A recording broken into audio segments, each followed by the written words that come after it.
Welcome to Just One Q, the podcast where we explore the latest ideas in workplace diversity, equity, and inclusion in conversation with thought leaders and DEI experts. Each episode, I ask our guests just one key question, highlighting their area of expertise in DEI. The goal is to leave you with the tools and insights that you need to drive change in your own life, both personally and professionally. I'm your host, Dominique. I'm a diversity, equity, and inclusion educator and advocate working for the DEI and e-learning consultancy Dialectic in Guelph, Ontario. On this week's episode, I am joined by Dr. Shirley Knowles. Dr. Knowles joined Progress, a Massachusetts-based leading tech company, as its first Chief Inclusion and Diversity Officer in 2021. Progress, by the way, provides products to develop, deploy, and manage high-impact software applications. Dr. Knowles is responsible for leading the company's inclusion and diversity initiatives designed to foster a culture of belonging where all employees feel valued, safe, and seen. She previously served as the first diversity and inclusion officer at a large property and casualty insurance company in Boston, where she led initiatives to promote inclusivity and appreciation of cultural, racial, ethnic, religious, socioeconomic, and educational diversity.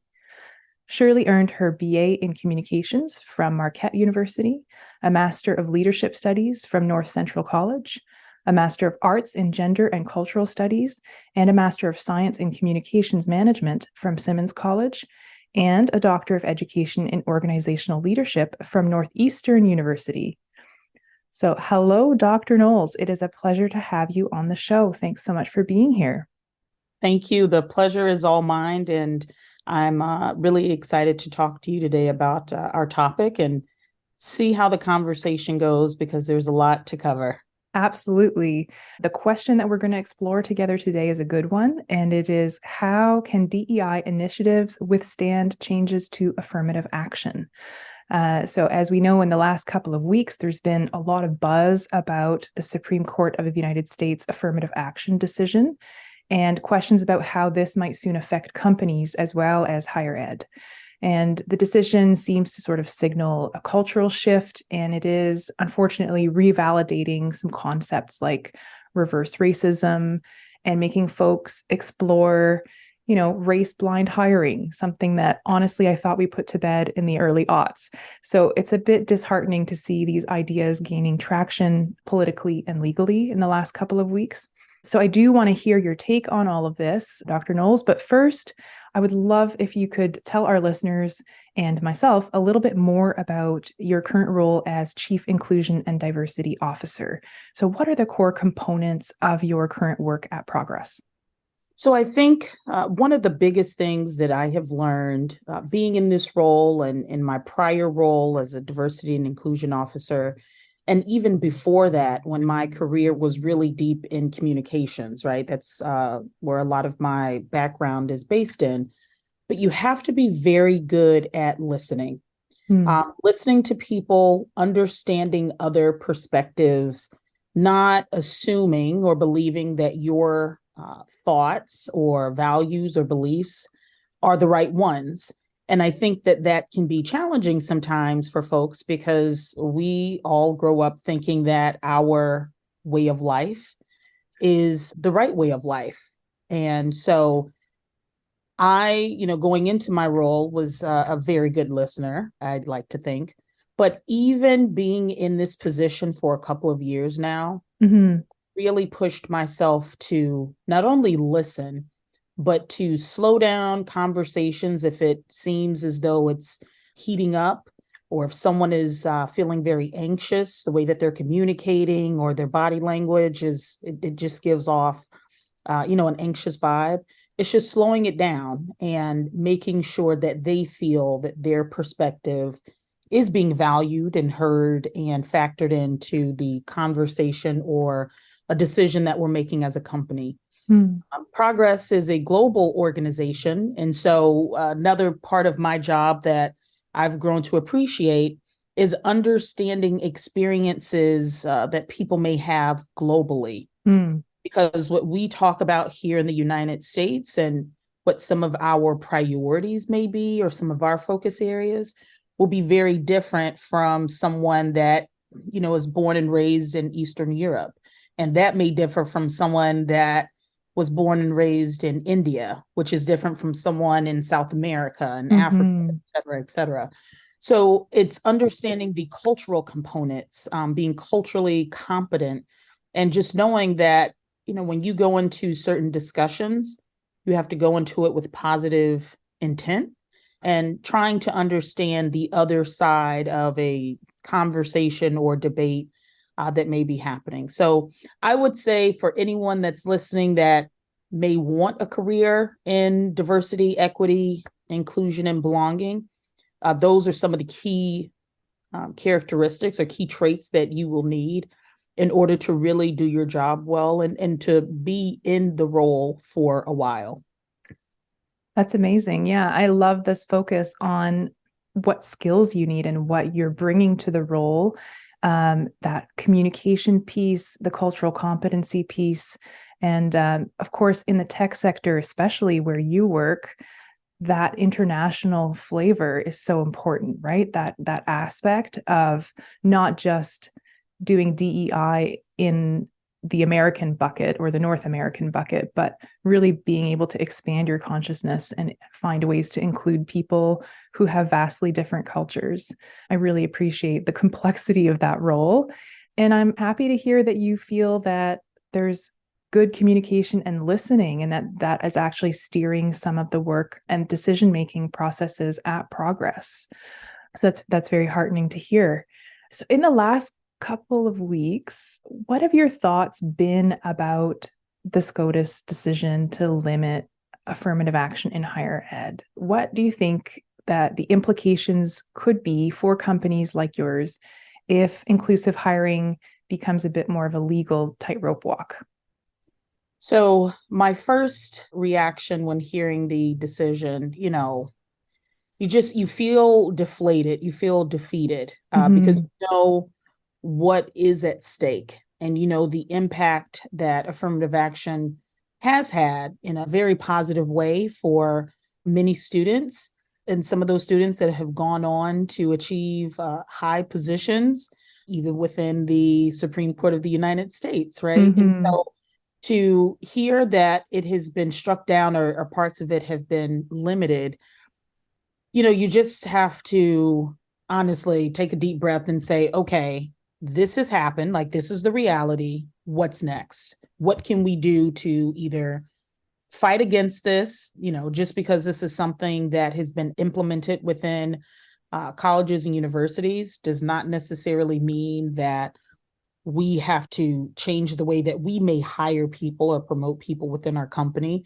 It's staying focused on the goals that we have as an organization and continuing to bring in talent from all walks of life and skill sets and educational backgrounds. It's just sticking to the path. But I know that's who we are as a company, as Progress. I know that may not be the same tale for some folks at other companies who want to continue on the path of achieving their inclusion and diversity goals, but maybe now all of a sudden their leaders are saying, well, do we really have to put a focus on this? We don't need to. And then that's when, companies start to lose traction on the progress that they have made. Absolutely. And I think that's a really great way of framing that this is just one more source of resistance that DEI professionals will need to overcome.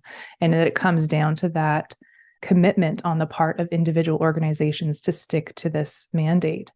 Because, we talk on this podcast, we talk a lot about these challenges. So we talk about, the existing lack of funds, lack of support, lack of decision-making authority in some cases that DEI professionals have to contend with.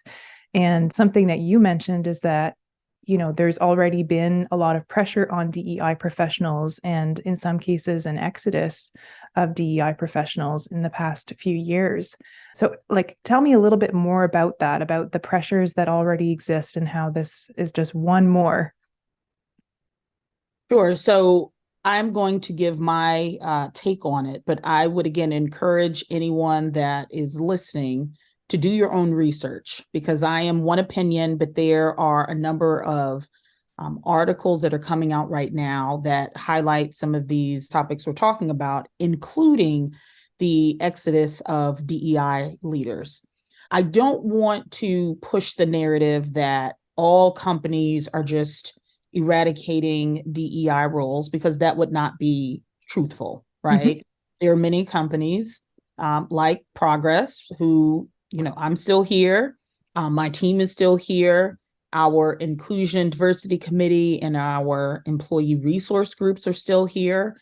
As a matter of fact, I was on a call this morning with one of our executive vice presidents who was talking to a diverse group of employees from around the globe on his career journey. And it was an hour and 30 minutes. And it was just amazing to hear about how he started in England and, the youngest of three. And now he is one of our top leaders in the business. So we're continuing on our journey. And I know that's not true for other DEI leaders. With that being said, the importance of having someone who is a DEI practitioner or someone that has a passion to talk about equity and respect and valuing the other is critical for any organization. Mm-hmm.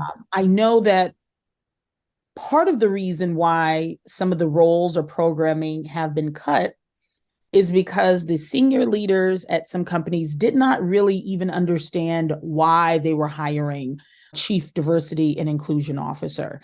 And we saw this influx of this position in the United States after the murder of George Floyd in 2020.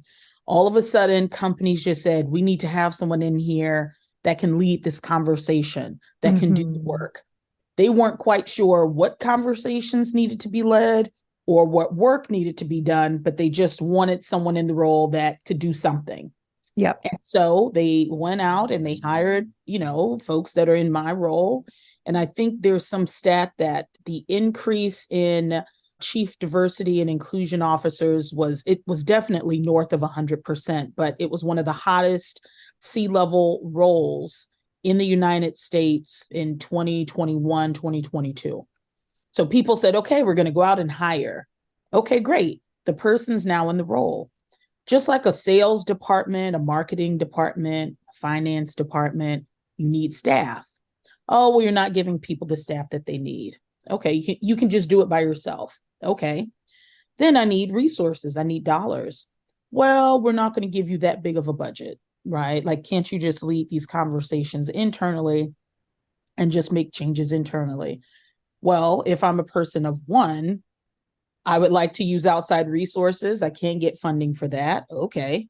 So then, you may come forward and say, hey, I'm diversity officer. I think that these changes need to be made within the organization.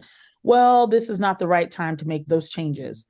So it's like a three strike there, right? Yeah. Yep. I don't have the team, I don't have the dollars, and I don't have the decision-making ability. And so people have left. Mm-hmm. Whether on their own, because they don't have that support from their leaders, mm-hmm. or the role and the function is the services are no longer needed. Yeah.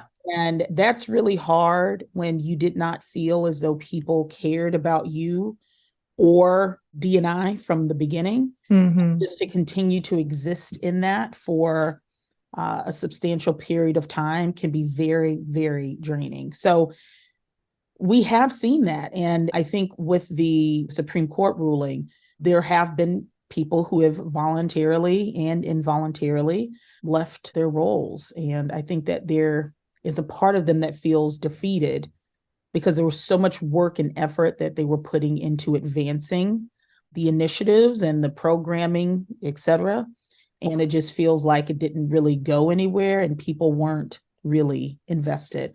But again, I want to wrap up that very long explanation by saying this is not true for every organization. And I know I started this discussion with saying that, but I want to really emphasize that there are companies, big and small, that are still committed and that will continue to be committed.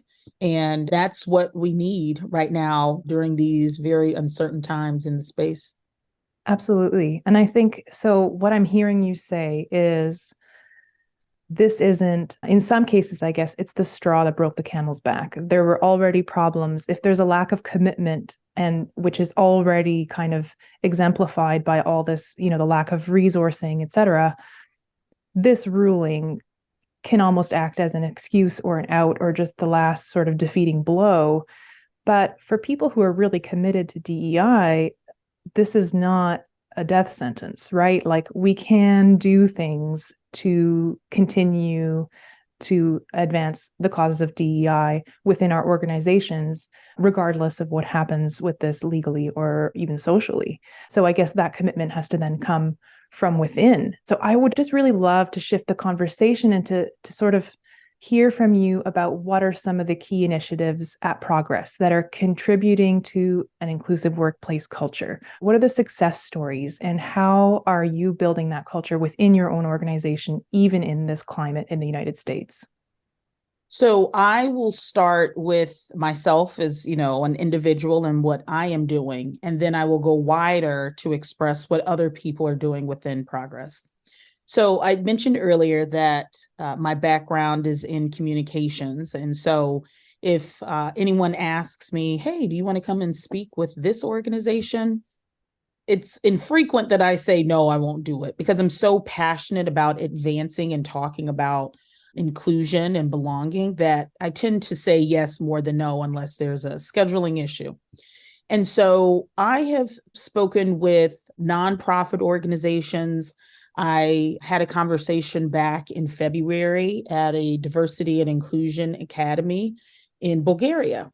And it was a group of less than 25 people. And it was great because I had translators there and I had my little earpiece on, and they would ask their questions in Bulgarian and vice versa. And it was just really great to interact with that group. So that was in February. I was at an event in May in Bulgaria, and I was speaking with some Nordic ambassadors to Bulgaria, as well as HR leaders within the country. And I have another speaking engagement on Monday with folks in Bulgaria. And then there's some other events that I will be speaking at this year within the US. And so it really, and it sounds cheesy, but it really makes me feel good and warms my heart when I hear from our head of talent acquisition, who will say, hey, Shirley, I just wanted to let you know that we had a candidate that interviewed, and they specifically talked about this event that they saw us promoting on social media, and it made them want to apply to Progress because it felt like a safe place where they could be themselves and they could belong. And it's just, it's like, okay, so you're doing the things, and this is a reward. This is an outcome of you putting in that effort. And I just recently had someone that attended that event with the Nordic ambassadors that said, I was there, I heard you speak. I've been trying to advance D&I at my company. That hasn't been happening. And so I applied to Progress. And that just happened 2 days ago. It's just, again, cause and effect. Yeah. And so that's really positive for us. And that's just me as an individual. Right. We have our I&D program manager who has been with me almost my entire tenure at Progress. And she connects with people in such a deep and profound way where she listens to them. She follows up with them. She, tries to find answers and resources for them. And that, again, is what people need if they're feeling vulnerable, feeling as though they can't grow within the company, or maybe they're not getting the support that they need. Having that safe space matters a lot. I go to our C staff members, our CEO staff members. They show up for employees. And I have said to them, as the top leaders of the company, and I would say it to any other manager, people manager, executive level folks that may be listening to this podcast, the single thing that you can do, if you're saying, I'm not really familiar with all of the D&I initiatives or concepts, it seems very overwhelming to me. I would say this: the one thing you can do for your people is to show up. When they tell you that something is important, if there's a discussion that is being had around a world event that has happened, you show up for that. If it's a resource group event that they're having to celebrate Diwali, or they're celebrating Black History Month, Hispanic History Month, Gay Pride Month, whatever the celebration is, show up for that. Because when people can see you there and they can see that you are engaged and you're willing to learn, it makes all of the difference. And now you're seen as a leader that cares about people, even if you don't 100% understand why people are dressing up for Hispanic Heritage Month, or, what certain clothing or whatever other items may be at the event. You don't understand why they're wearing it or using it, but you're there. So that's been a key part as well. And then we have our I&D committee, our Inclusion and Diversity Committee, that focuses on employee wellness, talent acquisition. How can we bring in more diverse talent from around the globe? We have our inclusive leadership group that focuses on how leaders can lead more inclusively. We have a listening tour subcommittee that goes around the business to listen to people and hear their thoughts on the work that's being done. I love that. For it or against it. And that's been big too. So yeah. And then, and I know I mentioned our resource groups, but they really have been a part of our backbone here.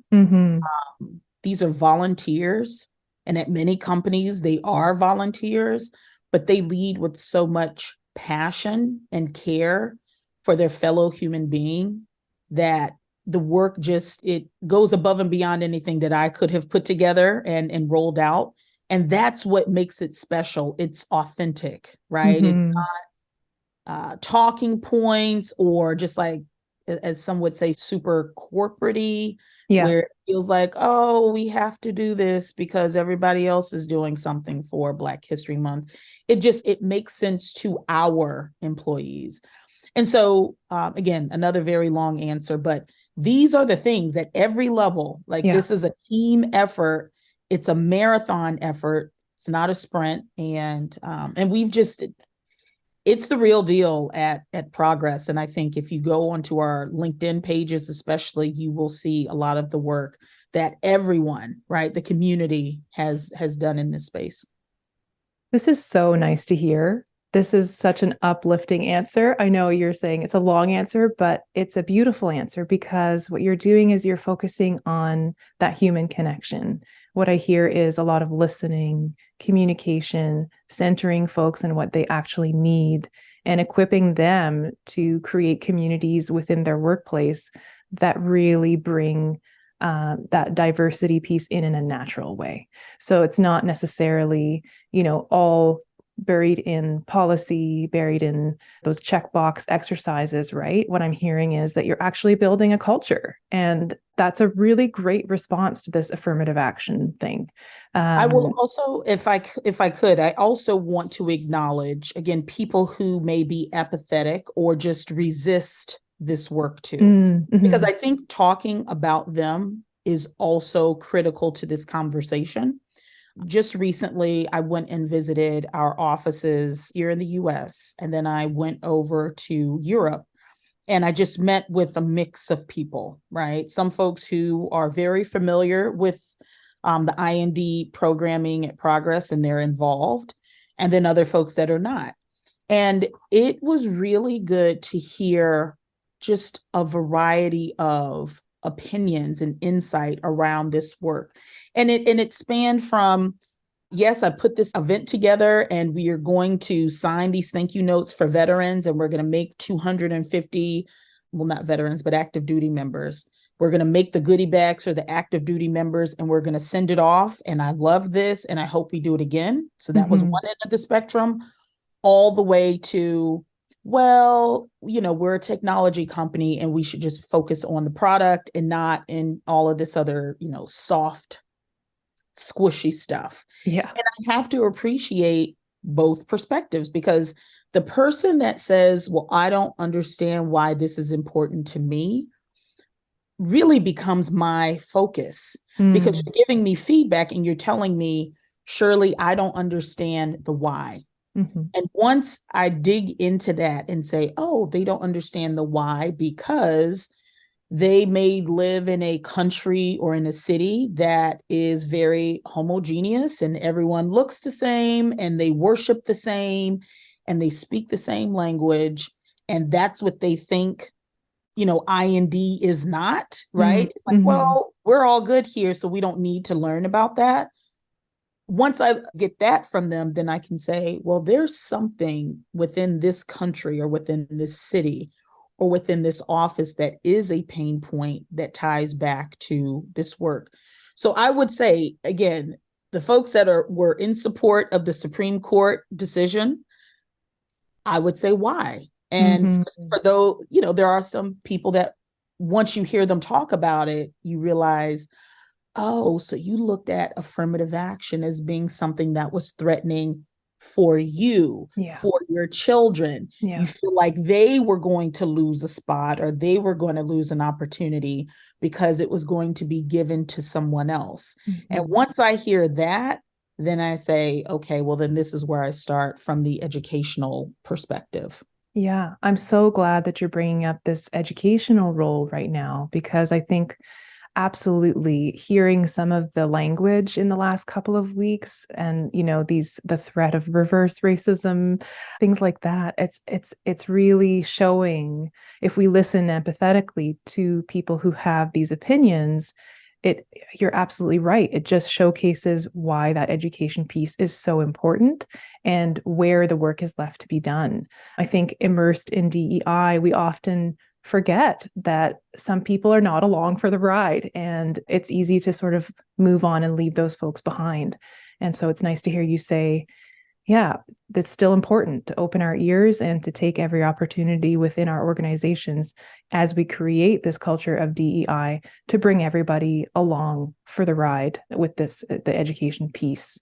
I will also say that there are many DEI practitioners, and maybe many is not the right qualifying word to use, but there are some DEI practitioners who are like done trying to listen and explain. They're tired. And I think maybe that's one of my superpowers.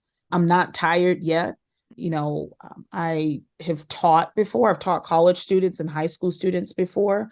And so I understand the power of educating, even when someone is asking you the question for the 15th time. Yeah. Right. I have that patience. And I think if you're looking for longevity in this space, if you're leading the function, that patience will really benefit you. But I also recognize and acknowledge that some people are just, they're tired of it. And Yeah. if I'm being fair, I don't blame them. It's like, what more needs to be shown to you? What more do you need to see in order for you to understand that decisions and, comments that you make and actions that you take have a real impact on the lives of other people. So Mm-hmm. I again, one of my character strengths is perspective. And so you will hear me always talk about, well, this is something to consider with the other side and what they're thinking. And I just wanted to acknowledge that because, people are tired. This work is hard. Mm-hmm. The work that I'm doing and that many other DEI practitioners are doing is trying to convince people that have grown up a certain way and have values that may not be the best ones in terms of equality and belonging. You're trying to convince them that everything that they know or have known is wrong. Mm-hmm. And that's a really hard thing to do. And it's even harder if you're going into it with this, hey, you're wrong, I'm right. It's 2023. Why are you not on board with, the work that's being pushed out? So acknowledging that is important too. Yeah, absolutely. And companies also can make such a big impact in this space when they go outside of their own borders as a company, and they take their inclusive practices, they take this knowledge, and they are kind of a beacon on the global or local stage where they work. So you've already kind of touched a little bit on how that's the case for Progress because you have an international component to your business. And Progress is also in the world of tech. And in general, I would say that's a sector where there's still a lot of work to be done to advance equity. There are now AI solutions that are being deployed to kind of try to craft global teams and to have more equitable hiring that is a bit less involved in a face-to-face interview process, a more skills-based type of hiring. And there's hope that, by having this global team of tech people, that we're going to solve this equity issue. But that relational piece isn't necessarily there, right? So what are your ambitions in this space, in the tech space specifically, and how can progress shape and influence this sector with its example? So AI is such a hot topic right now. And I was just joking with someone the other day saying, AI is going to take over the world. Just thinking about the movie I, Robot with Will Smith and the robots, they were rising up and taking over. But, there can be bias even within AI because the folks that are creating the programming around AI can have their own biases that will now be entered into the program. And, Progress actually has published a white paper on this. There's bias there. So getting back to your original question around the tech space and what we can do and what my hopes are. I was just reading an article the other day around the tech layoffs that have happened this year, even last year. And what really stuck out to me was that the percentage of women in tech is lower than men. However, women have been let go at a higher rate than men. And that is because, and again, this is a generalization, it's not true for every company, but women tend to be in more marketing roles, more HR roles, not necessarily within the tech function at the tech company. And so when organizations are looking at, well, where do we need to cut from? Some of these departments that may be more people centric, or they just tend to, be primarily made up of women, you'll see the cuts there. And I know that, a business has to function and they have to look at their expenses, and I get all of that. But I would also challenge companies to proactively look at the makeup of their teams, the makeup of their departments ahead of time before you start to get to, we need to make cuts or we need to do a hiring freeze or whatever they do to save dollars. And they need to say, okay, we're cutting people. This is the reason why we may be letting them go. But are we seeing that it's a, 70-30, 80-20, woman to man split layoffs? And what does that tell us? Perhaps we are not moving women into tech roles within the tech company. And that's what we need to be doing so that we're going to see less of an impact with women versus men. And that's just with gender, right? If we're looking at it from a very binary perspective, which I know that, there are folks that don't identify or who may be in other categories. But when you're looking at it from a race and ethnicity perspective, there aren't a lot of people of color who are in the tech space. I would say that there are a number of people who are on the spectrum that are in the tech space. So it's, again, being able to identify, if you can, those folks that are neurodivergent and realizing that they have amazing skills in a certain area, related to tech. And so advancing them, right? Highlighting them, pushing them forward, developing and promoting them in an effort to really show that neurodiversity is important to you. So there are proactive things that companies can do, but I think what they find, or the situation they find themselves in, is that they're being reactive and they had no plan in place ahead of time to retain a diverse group of people. And so it's all reactive. And then after the smoke has cleared, 70, 80% of the folks that you let go come from a particular group. Right, because you're not informed ahead of time when you're making these decisions. They're not necessarily enshrined in policy. You're not being intentional with the makeup of your teams and in your organization. Right. So that's, I guess, the low-hanging fruit in the world of tech is to get everybody to that place where at least we're recognizing what is going on, who's there, and how we can just create more inclusive teams in a very generic sense, right? Yes, Mm-hmm. absolutely. Absolutely. Okay, well, I just want to take a minute just to wrap up and summarize some of the key points you've raised as in our conversation, because there's just so much here. We started with, talking about affirmative action, but what I'm getting is that this is not a new fight, and it's also not a death blow. There has always been resistance to DEI, and there will continue to be resistance to DEI.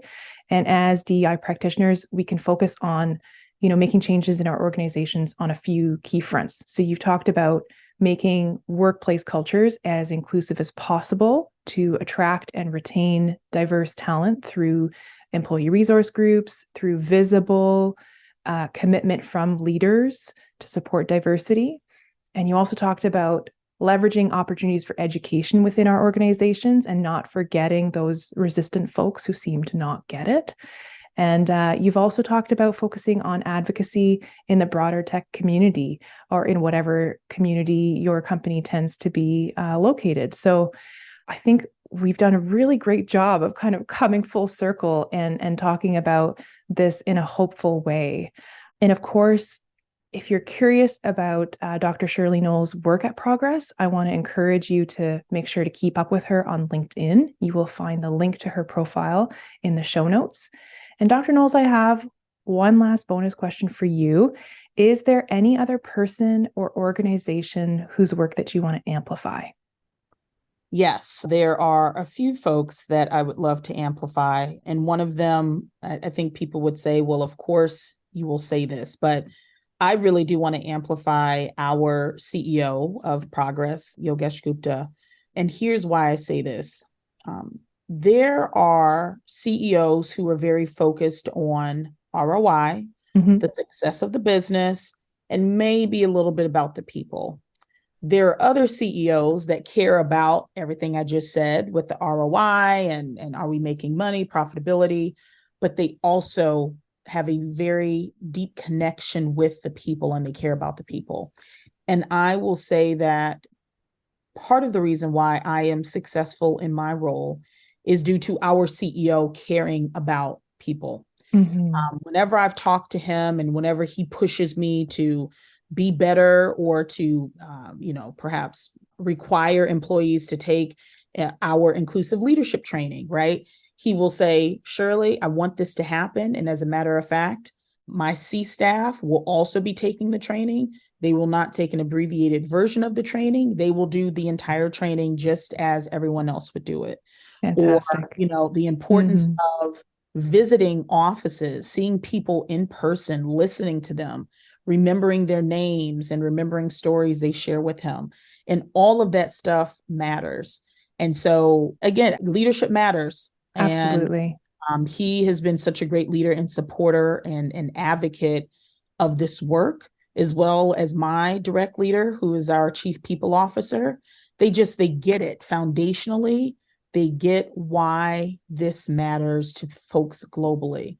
So I wanted to highlight both of them, as well as one of my former colleagues who worked with me at my previous company around inclusion and diversity. So Amanda Joyner, and she's now working in the public sector, the government sector, I should say. But just keeping the fight going, even when you get tired and you're thinking, I don't know if I'm making a difference. These folks have made a difference. So to Yogesh, Katie Kulikowski, Amanda Joyner, and many others, right? Jihan Bakiri, she's been great. She's working in a government function. She's doing the work. Just so many folks who are understanding that the work is hard, but it means something to them. And so they keep fighting. I'm grateful to all of you, and we will keep on this road together and hopefully make a difference and can push up against some of these decisions that are really impacting our people. Thank you so much for that generous shout out. I love that you've amplified leadership and sort of recentered the importance of that person-to-person connection with leaders. Often our leaders are tired, and it's so important to lift them up as well. So I thank you so much for doing that. Dr. Shirley Knowles, thank you so much for joining me today. It's been an absolute pleasure talking with you. And as always, I welcome any of our listeners to reach out to me if you'd like to be a featured guest on this podcast, or if you'd like to sneakily nominate someone. You can find my email in the show notes. If you like what you're hearing, please leave us a rating and a review, or share this episode to your own socials. It truly does help to get the podcast into more ears. And we're going to be taking a short break for the month of August, and we'll be back and well rested in September for more impactful DEI conversations. So I'm going to wish everybody, including you, Shirley, a fantastic summer. Take care. Thank you. Bye-bye, everyone. Bye.